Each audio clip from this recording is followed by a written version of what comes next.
Good morning friends.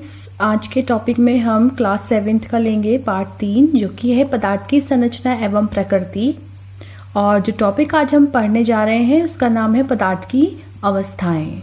बच्चों, पदार्थ की 3 अवस्थाएं होती हैं, सबको पता है, ठोस, द्रव, गैस। कौन कौन सी अवस्थाएं होती हैं आप ये 6th क्लास में भी पढ़ चुके हैं। 3 अवस्थाएं होती हैं, ठोस, द्रव और गैस।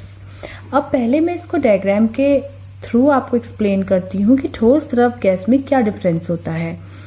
ठोस, द्रव, गैस में होता है बच्चों, देखो ठोस के जो अणु हैं, ये जो आपको सर्कल सर्कल दिख रहा है, ये है अणु।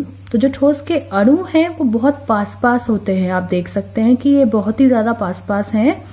जबकि जो द्रव के कण हैं, जो द्रव के अणु हैं, वो थोड़ा गैप होता है, उनमें बीच में थोड़ा सा स्थान होता है और थोड़ा दूर दूर होते हैं। जबकि गैस के जो कण हैं, गैस के जो अणु हैं, वो काफ़ी दूर दूर होते हैं, उनके बीच में बहुत ज़्यादा स्थान होता है, बहुत ज़्यादा गैप होता है। तो ये जो गैप होता है, पहली बात, पहला डिफरेंस तो ये हो गया बच्चों कि इसमें जो इसके जो अणु हैं, जो कण हैं, वो बहुत पास पास होते हैं। द्रव के जो कण हैं वो बहुत दूर दूर होते हैं और गैस के जो कण हैं वो बहुत ज़्यादा दूर होते हैं। फिर इसी के बेस पे हम दूसरा डिफरेंस शो कर सकते हैं, जो कि है क्या कि जैसे इसके कण देखिए आप पास पास हैं, तो इनके बीच में जो स्थान है, जो खाली स्पेस है, वो बहुत कम है। जबकि ये इसके कण क्योंकि दूर हैं, इसलिए इनके बीच में खाली स्पेस थोड़ा सा ज़्यादा है। और जो इधर गैस के अणु हैं, इनके बीच में स्पेस बहुत ही ज़्यादा है, क्योंकि इनके जो अणु हैं वो काफ़ी दूर दूर हैं। और जो ये स्थान होता है बच्चों, खाली स्थान जो होता है अणुओं के बीच में, उसको बोलते हैं अंतरा अणुक स्थान। क्या बोलते हैं? अंतरा अणुक स्थान। तीसरी चीज बच्चों, देखिए आप ये देखिए कि 2 कण हैं, ये 2 अणु हैं। अगर ये एक बात बताइए, आप 2 चुंबक ले लीजिए, आप अगर 2 चुंबक ले लें और आप उनको अगर दूर दूर रखें, तो क्या वो पास में आएंगी? वो नहीं आएंगी। और अगर आप उन्हें थोड़ा सा इधर खिसकाएं, इस वाली को थोड़ा इधर खिसकाएं, थोड़ा सा और होंगी, तो क्या होगा? ये दोनों आपस में चिपक जाएंगी। इसका मतलब कि जितने अणु पास पास होंगे उतना ही उनमें बल ज्यादा लगेगा। कौन सा बल बच्चों? आकर्षण बल। कौन सा? आकर्षण। आकर्षण बल क्या होता है? जब वो बल जो 2 वस्तुओं को एक दूसरे की तरफ खींचता है। जो बल 2 वस्तुओं को या 2 कणों को या 2 अणु को एक दूसरे की ओर खींचता है, उसको बोलते हैं आकर्षण बल। तो अब ये देखिए, इसके अणु पास पास हैं, तो इनमें आकर्षण बल सबसे ज़्यादा होगा, क्योंकि बिल्कुल चिपके हुए हैं लाइक दिस। इसके जो कण हैं वो थोड़ा दूर दूर हैं, जैसे कि ये वाला, तो इसमें क्या होगा? आकर्षण बल इसके कंपैरिजन में, इसकी अपेक्षा में थोड़ा सा कम होगा। और इनमें क्योंकि अणु बहुत ज़्यादा दूर दूर है लाइक दिस, तो इसलिए इनमें जो होगा वो आकर्षण बल बहुत ही कम होगा। और जो इसके बीच में बच्चों आकर्षण बल लगता है, जो कि अणुओं के बीच में लग रहा है ये, तो इस आकर्षण बल को बोलते हैं अंतरा अणुक बल। क्या बोलते हैं? अंतरा अणुक बल। उम्मीद है कि आपको ये फिगर समझ में आ गई होंगी। चलिए अब इसका हम पढ़ते हैं डिफरेंस, जो कि आपको मोस्टली एग्जाम में पूछा जाता है कि ठोस, द्रव, गैस में अंतर बताइए। तो पहला अंतर है बच्चों इसका, कण अत्यधिक पास पास होते हैं, ये हम आपको पहले फिगर में एक्सप्लेन कर चुके हैं। द्रव में कण अपेक्षाकृत दूर दूर होते हैं, क्योंकि द्रव के जो कण होते हैं थोड़ा दूर दूर होते हैं। और गैस इसके जो कण हैं वो अत्यधिक दूर होते हैं। दूसरा है बच्चों अंतरा अणुक स्थान के बेस पे।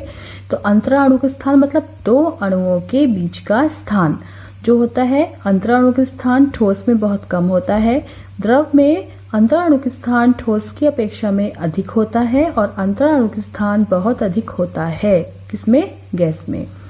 तीसरा पॉइंट है 2 अणुओं के बीच लगने वाला बल, जिसको हमने क्या बताया था आपको, हम बता चुके हैं। जो 2 अणुओं के बीच लगने वाला बल है, इसको हम बोलते हैं अंतरा अणुक बल। ये बहुत अधिक होता है। अंतरा अणुक बल ठोस की अपेक्षा में कम होता है और अंतरा अणुक बल बहुत कम होता है। 4th पॉइंट है बच्चों आकृति और आयतन। अब मैं आकृति और आयतन आपको एक्सप्लेन करती हूँ। आकृति होती है बच्चों, जैसे आपने ले लिया कोई घन, ठीक है, जैसे कि बॉक्स ले लिया, या फिर आपने कोई आयत ले लिया, या फिर आपने कोई ग्लास ले लिया, मतलब जिसकी जो आकृति है ये है आकृतियाँ। और आयतन कि कितना स्थान घेर रहा है, कोई भी वस्तु है वो कितना स्थान घेर रही है वो उसका क्या कहलाती है, आयतन। क्योंकि इसके जो कण हैं वो बहुत पास पास होते हैं, इसलिए इसकी आकृति भी निश्चित होती है और आयतन भी निश्चित होता है। लेकिन द्रव में क्या है, अब एक बात बताइए कि जो द्रव है, जैसे कि हमने उदाहरण दिया है अगले पॉइंट में, जल, दूध और तेल। अगर आप ये बताइए, अगर आप जल को एक कटोरी में रख रहे हैं, ठीक है, एक कटोरी में रख रहे हैं, तो उसकी आकृति कैसी हो जाएगी, इस कटोरी के जैसी हो जाएगी। और अगर आप एक किसी बॉक्स में रख रहे हैं, ठीक है, तो उसकी आकृति कैसी हो जाएगी, अगर हमने आपने पानी को बॉक्स में रख दिया तो इसकी आकृति कैसी हो जाएगी, इस बॉक्स के जैसी हो जाएगी। और अगर आप इसको एक गिलास में रख रहे हैं तो ये किस में हो जाएगी, ग्लास में। अब सपोज कीजिए आपने 1 लीटर पानी लिया, ठीक है, कितना लिया आपने, 1 लीटर पानी लिया। इस 1 लीटर पानी को आपने एक बड़ी सी बाउल में रखा और इसी 1 लीटर पानी को आपने एक बॉक्स में रखा और इसी 1 लीटर पानी को आपने ग्लास में रखा। तो तीनों जगह पर पानी कितना है, इधर भी 1 लीटर है, इधर भी 1 है और इधर भी 1 है। मतलब उसका आयतन क्या है, निश्चित है। यहाँ भी 1, यहाँ भी 1 और यहाँ भी 1। लेकिन आकृति कैसी हुई, ये गिलास जैसी हो गई, ये कटोरी जैसी हो गई और ये बॉक्स के जैसी हो गई। तो इसका मतलब आकृति अनिश्चित, मतलब कि बदलती रहती है, और आयतन निश्चित। जो द्रव होता है, जिस बर्तन में उसको हम रखेंगे वो उसी आकृति को ले लेता है, इसलिए ही इसकी आकृति अनिश्चित होती है। अब आ जाइए गैस में। गैस में बच्चों दोनों आकृति भी अनिश्चित होती है और आयतन भी अनिश्चित होता है, क्योंकि इसके कण बहुत ज़्यादा दूर दूर होते हैं।